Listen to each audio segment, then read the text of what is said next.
پشاور کی central jail میں medical ward کا افتتاح وزیر صحت تیمور سلیم جگڑا اور معاون خصوصی جیل خانہ جات تاج محمد نے کیا۔ وزیر صحت کے مطابق جیل میں 25 بستروں پر مشتمل خصوصی وارڈ قائم کیا گیا ہے، جس کا مقصد پورے صوبے میں BHQ لیول تک صحت کی سہولیات پہنچانا ہے۔ نئے ہسپتال بنانا ہمارا پرائم منسٹر صاحب کا، چیف منسٹر صاحب کا ویژن نہیں ہے، لیکن ہم چاہتے ہیں کہ جو ہمارے پاس فیسلٹیز ہیں اکراس دا پروونس ان سب میں کام ہو اور ایک ایک فیسلٹی جو ہے اس کو ہم امپروو کریں۔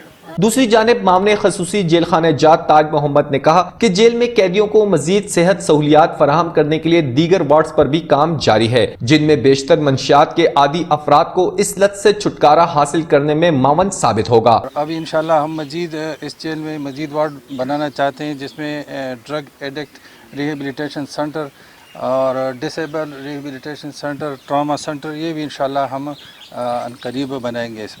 اس موقع پر شرکاء نے جیل کے مختلف جگہوں کا دورہ کیا اور کہا کہ جیل کے لیے پرانے قوانین میں ترمیم کر کے نئے اصلاحات لا رہے ہیں، جبکہ نئے قانون کے تحت قیدیوں کے ڈیٹے کو کمپیوٹرائز بھی کیا جا رہا ہے۔ کیمرامین ارسلان طارق کے ساتھ سعد الحسن، C91 نیوز، پشاور۔